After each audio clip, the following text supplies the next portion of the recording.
sekalian masih dapat berjumpa di sini dengan keadaan sehat walafiat dalam rangka menuntut ilmu di tempat yang insya Allah barokah ini. Ya. Anjil beliau, kabar Anjil sehat Anjil? Alhamdulillah sehat Pak. Anam sehat Anam? Alhamdulillah Sehat, alhamdulillah. Cuci tangan? Pun Pak sudah. Nah, kalau sudah cuci tangan, kita lanjut ke absen. Anjil? Iya. Anam? Iya. Nah, sebelum memulai pelajaran pada pagi hari ini, alangkah baiknya kita mulai dengan berdoa terlebih dahulu. Berdoa dimulai. Bismillahirrahmanirrahim. Raditu billahi rabba wa bil islami dina wa bi Muhammadin nabiyya wa rasulah. Rabbi zidni ilma nafi'a warzuqni fahma. Amin. Pada pagi hari ini kita akan mempelajari mengenai kurban. Kebetulan sekali pada bulan ini, kalau nggak salah tanggal 31 besok akan jatuh hari Idul Adha atau hari kurban. Nah, mungkin langsung saja ya Bapak langsung terangkan. Kurban itu berasal dari bahasa Arab, yaitu koribun. Anjir tahu ini? Koribun membeli. Anjir tahu? Nah, yang mendekatkan. Nah, jadi secara istilah kurban itu artinya menyembelih hewan kurban dengan tujuan mendekatkan diri kepada Allah Subhanahu wa taala dengan syarat dan waktu tertentu.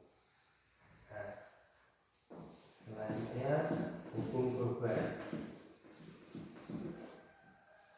Hukum kurban artinya Enggak Pak.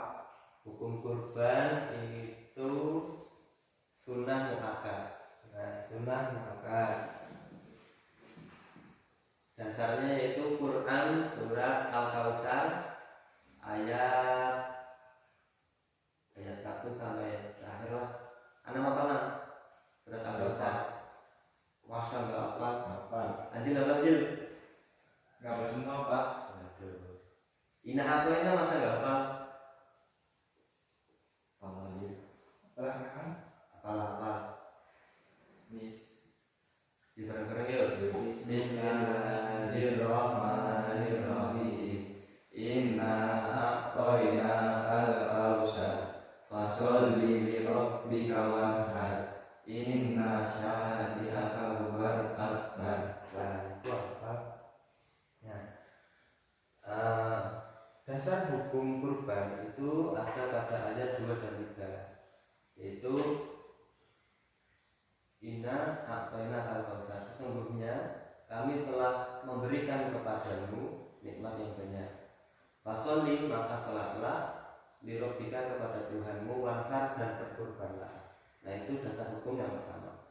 Dasar hukum yang kedua yaitu hadis Nabi Shallallahu Alaihi Wasallam yang berbunyi umirtu bin nahri wa huwa sunnatul lakum.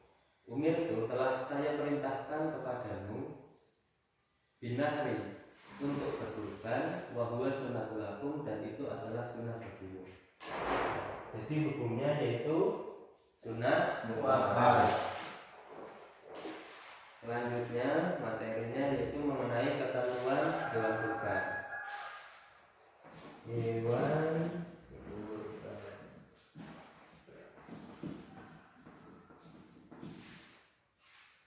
Hewan kurban biasanya apa sih? Nah, Sapi, kerbau, unta, unta.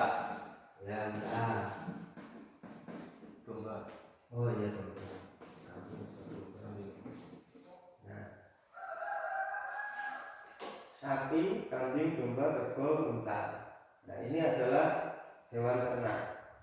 Biasanya kurban itu memakai ini. Tapi karena di Arab tidak ada sapi, tidak ada kerbau, tidak ada kambing, ada kambing burung, domba. Nah, biasanya ini yang biasanya dijadikan hewan kurban. Terus ketentuannya sapi yaitu yang pertama harus berumur 2 tahun. Nah, sapi kerbau minimal umur 2 tahun. Kambing berapa Jud? 1 tahun kalau udah main. Nah, ya. Kambing domba itu 4 tahun. Terus unta 5 tahun. Nah, unta 5 tahun. Sip. Pinter-pinter. Terus syarat hewan kurban lainnya yaitu tidak cacat. Misal kakinya hemplang, terus atau mungkin ekornya putus atau pegel seperti itu. Nah, dari beberapa penjelasan Bapak ada yang mau ditanyakan? Ada Pak. Nah, Batas waktu penyembelihannya kapan Pak? oh iya, waktu penyembelihan kurban itu pas tanggal 10 Zulhijjah sampai hari Tasyrik. Hari Tasyrik tahu nggak? Enggak. Lanjut. Enggak Pak. Hari Tasyrik itu tanggal 11, 12, dan 13 Zulhijjah. Nah, jadi tanggal 10, 11, 12, 13 Zulhijjah itu masih boleh untuk kurban. Terus tempat penyembelihan biasanya di mana nih? Masjid. Nah, biasanya di masjid. Itu salah satu sunnah kurban, itu penyembelihannya di dekat tempat untuk sholat Id.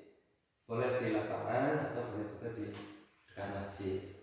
Tempat penyembelihannya di situ. Nah, terus ada yang mau ditanyakan lagi? Misalnya tanduknya patah boleh nggak Pak? Kalau tanduknya patah itu termasuk cacat, jadi tidak boleh. Atau giginya ompong itu juga tidak boleh, karena itu termasuk kecacatan hewan kurban, jadi tidak boleh. Nah, lanjut ke materi berikutnya yaitu pemanfaatan hewan kurban. Ada pada hadis Nabi yang berbunyi intinya begini, hewan kurban itu pemanfaatannya yaitu makanlah, simpanlah, dan bagikanlah. Jadi boleh untuk dimakan oleh si yang berkurban dan juga dibagikan kepada tetangga atau kerabat. Terus simpan untuk mungkin cadangan makanan di rumah atau untuk besok-besok untuk makan. Nah, ada yang bilang itu pembagiannya sepertiga, jadi yang disimpan sepertiga, yang dimakan sepertiga, yang dibagikan sepertiga. Tapi itu tidak menjadi acuan pembagian atau pemanfaatan hewan kurban seperti itu. Terus selanjutnya sunat berkurban. Nah, sunat berkurban yang pertama yaitu seperti halnya penyembelihan hewan pada biasanya. Pertama menyebut nama Allah. Bismillah lah biasanya ya. Terus yang kedua membaca sholawat. Terus sunnah pada penyembelihan biasanya itu memotong urat nadi hewan sampai putus dua-duanya. Di urat nadi itu yang naik kanan terus naik kiri. Di urat nadinya putus dua-duanya. Terus selanjutnya yaitu membaca takbir. Nah, makanya biasanya ketika penyembelihan kurban, ketika Pak Kiai atau eksekutor sedang menyembelih, orang-orang yang di sekeliling hewan kurban itu biasanya membaca takbir. Allahu Akbar, Allahu Akbar. Terus yang terakhir sunahnya itu yang berkurban itu menyembelih sendiri hewan kurbannya, tapi jarang dilakukan karena kadang-kadang yang berkurban juga takut untuk menyembelih, jadi dipasrahkan kepada Pak Kiai atau eksekutor lainnya. Nah, seperti itu.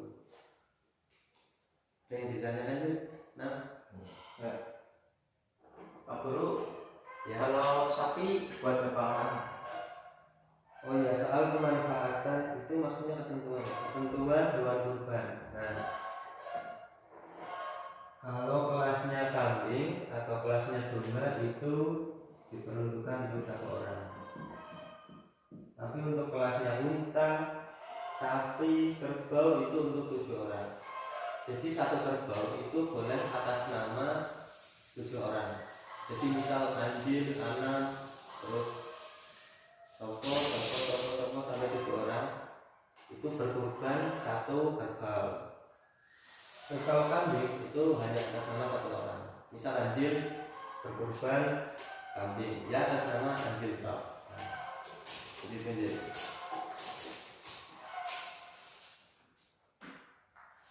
Selanjutnya Bapak coba tes ya. Masih ingat atau enggak? Pengertian kurban Dil. Hewan yang disembelih dengan tujuan mendekatkan diri kepada Allah Subhanahu wa taala dengan syarat dan waktu tertentu. Nah, terus hukum berkurban, Sunnah muakkad. terus hewan-hewan yang biasanya dikurbankan, Kambing, sapi, sapi, kerbau, kerbau, unta, sip. Terus dasar hukum berkurban, Quran surat Al-Kausar ayat 1-3. sip. Nah, sepertinya sudah cukup pelajaran pada pagi hari ini. Pada pelajaran selanjutnya yaitu mengenai haji dan umroh. Nah, Bapak beri PR supaya kalian belajar dulu di rumah. Terus besok pas masuk bisa pas Bapak menyampaikan materi itu kalian sudah ada bayangan seperti apa, kira-kira pelajarannya seperti apa. Kiranya sepertinya cukup sekian pelajaran pada pagi hari ini. Tetap jangan lupa cuci tangan. Terus kalau keluar kemana-mana pakai masker dan juga terapkan pola hidup bersih dan sehat. Kiranya cukup sekian. Marilah kita mengakhiri kegiatan pada pagi hari ini dengan berdoa bersama-sama. Berdoa mulai. Bismillahirrahmanirrahim. Wal asri innal insana lafi khusrin illal ladzina amanu wa amilus sholihati wa tawassaw bil haqqi wa tawassaw bis sabr. Wassalamualaikum warahmatullahi wabarakatuh. Waalaikumsalam warahmatullahi